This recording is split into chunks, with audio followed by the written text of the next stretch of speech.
конце мая 2024 года в сети появилась новость о том, что в Беларуси собираются создать собственную медиаплощадку, своего рода аналог YouTube, но только для СМИ, подконтрольных режиму Лукашенко. Об этом в эфире телеканала «Беларусь-1» заявила генеральный директор пропагандистского агентства «Белта» Ирина Акулович. По ее словам, приказ о создании собственной медиаплощадки исходил лично от Лукашенко.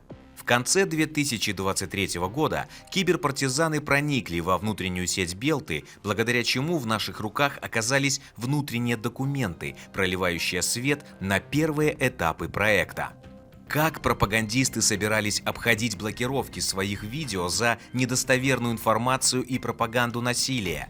Какие суммы на это готов потратить режим Лукашенко? Какие известные IT-компании вели переговоры о разработке портала для пропаганды? Готовятся ли тем самым в Беларуси к блокировке YouTube? И что делать, если эта угроза станет реальностью? Смотрите об этом в нашем видео. Поддержи партизанскую хвалю и киберпартизан на Patreon. Ссылка под этим видео. Стань партизаном.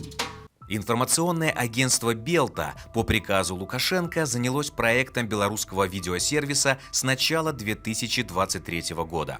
Поначалу здесь собираются размещать материалы республиканских телеканалов, Советской Белоруссии и самой Белты. Затем привлечь региональные СМИ, поддерживающие диктатора. Перед вами внутренний документ, в котором описана концепция создания такого интернет-ресурса. Его авторы утверждают, что размещение видеоконтента на портале YouTube делает государственный белорусский медиасегмент уязвимым, поскольку на международных интернет-ресурсах материалы подконтрольных диктатуре СМИ регулярно блокируют и удаляют. Поэтому необходимо создать собственный ресурс, где материалы хранились бы постоянно и всегда были доступны. За последние несколько лет на порталах YouTube и Facebook на самом деле блокируют многие каналы и аккаунты, с которых ведется открытая поддержка режимов Путина и Лукашенко. Так, в 2021 году на YouTube заблокировали видео с выступлением белорусского диктатора на площади Победы 9 мая, а в 2022 году под блокировку попал так называемый канал союзного государства Белрос, который получал предупреждение от администрации за распространение лживой информации и пропаганду насилия.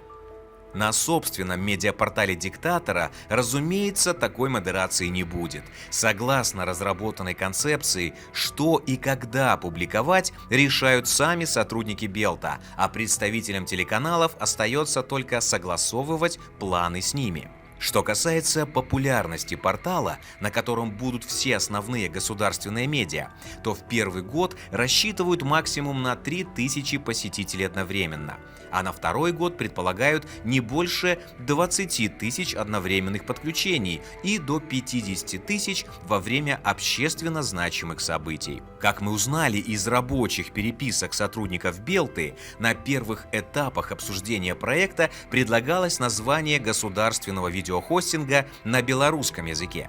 Однако, по мнению гендиректора Белты Ирины Акулович, это плохо сказывается на поисковых запросах. Возможно, поэтому остановились на рабочем названии «Видео Бел». Для реализации технической части проекта запланировали привлечь одну из компаний-провайдеров, которая должна предоставить свою инфраструктуру и базовое программное обеспечение, а затем заниматься обслуживанием и безопасностью видеохостинга. Чтобы найти такого исполнителя, со второй половины 2023 года сотрудники Белта стали рассылать запросы во многие профильные организации Беларуси и России. Названия некоторых из них вы видите на экране. Так особенно заинтересовались проектом в компаниях Softec Lab, Telebris, OntitSoft, студия Infolio. Их представители прислали коммерческие предложения по реализации медиасервиса на базе своих возможностей. В то же время руководство Белты активно вело переговоры о сотрудничестве по проекту с двумя определенными компаниями – ОАО Indev Solutions и провайдером A1. На экране вы видите дорожную карту за август 2023 года, разработанную специалистами Indev Solutions, где по этапам расписана совместная работа Белты с двумя этими организациями. Компания Indev Solutions получила регистрацию совсем недавно, в декабре 2022 года. Однако уже в первые несколько месяцев после старта начинает сотрудничать с ведущими вузами страны и Министерством здравоохранения, а также становится резидентом парка высоких технологий. Объяснить такой стремительный успех и высокое доверие государственных органов несложно. Директором Indev Solutions является Олег Беляков, бывший сотрудник оперативно-аналитического центра, сокращенно ОАЦ. Он же входит в рабочую группу по формированию и выполнению государственной программы «Цифровое развитие Беларуси» как представитель ОАЦ. Более того, согласно юридическому адресу на сайте Indev Solutions, компания находится в том же здании, что и Национальный центр обмена трафиком под управлением ОАЦ. Должность заместителя гендиректора по информационным технологиям в Indev Solutions занимает бывший сотрудник ОАЦ Сергей Судаков, а ведущим юрисконсультом компании является Юлия Брезинская, у которой тоже неплохой послужной список. Ранее Брезинская работала в органах МВД, КГБ в качестве юрисконсульта военного информационного агентства ВОЯР Вооруженных сил Республики Беларусь, а также в связанной с ОАЦ компании BigCloud. К слову, именно BigCloud с конца 2023 года принадлежит контрольный пакет акций Indev Solutions. Таким образом, компания фактически находится под управлением ОАЦ. В дорожной карте на разработку видеохостинга для республиканских телеканалов также фигурирует белорусская дочерняя компания австрийского провайдера A1. Согласно рабочим перепискам сотрудников Белта, переговоры о совместной реализации проекта велись с начала лета 2023 года, а именно с заместителем гендиректора по цифровым платформам и контенту А1 Антоном Бладиком, который, к слову, ранее работал в качестве главного специалиста в Государственном военно-промышленном комитете Республики Беларусь. Согласно внутреннему документу Белта, который вы видите на экране, с представителями А1 на встрече 9 октября 2023 года даже обсуждались конкретные затраты и планы. Так, запуск и обслуживание видеохостинга в течение года представители А1 предварительно оценили $600-700 тысяч США, если брать готовое решение на базе программного обеспечения ВОКа. Однако расходы уже через месяц обсуждений были существенно скорректированы в большую сторону. Необходимую сумму для запуска и эксплуатации медиаплатформы в первый год сотрудники Белта оценили примерно $1,5–2 миллиона США, а ежегодные расходы, начиная со второго года эксплуатации, примерно в $1 миллион. На экране вы видите один из вариантов таких расчетов.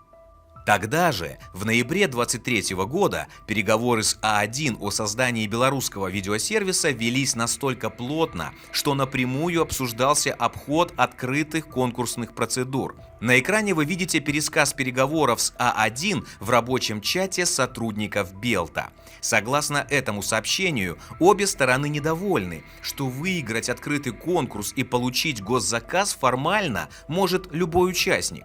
Представители А1 предложили свои варианты, как обойти эти процедуры.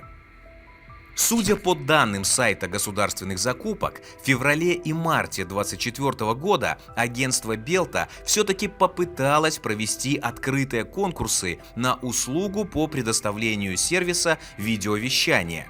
На том же портале несложно установить, что предприятие А1 принимало участие в конкурсах.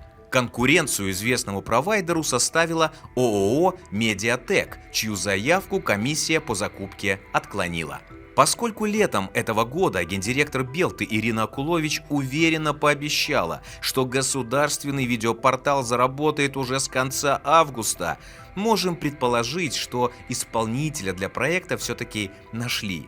Итак, можно ли предположить, что таким образом диктаторский режим готовится к полному отключению YouTube в Беларуси? В настоящий момент нам неизвестны документы и планы, которые бы это подтверждали, но полностью отрицать такую возможность нельзя. Белорусы как минимум уже столкнулись с проблемами при загрузке сервиса в новогоднюю ночь. Напомним, что тогда YouTube в Беларуси не загружался в течение 20 минут. Бороться с подобными ограничениями проще всего с помощью VPN-сервисов. В том числе современные технологии позволяют обойти даже блокировку самих VPN. Подробнее об этом читайте по ссылке в описании. А по нашей оценке, создание отдельного видеоресурса для пропагандистов Лукашенко направлено в основном на то, чтобы избежать блокировок их контента. Но станут ли при этом массово пользоваться такой площадкой сами белорусы, вызывает сомнения. Пишите в комментариях, что вы думаете на этот счет, поставьте лайк, чтобы о видео узнало как можно больше людей, а также подписывайтесь на наш канал в Telegram, где публикуем и другие расследования по данным, добытым из внутренних сетей режима. Ссылка в описании.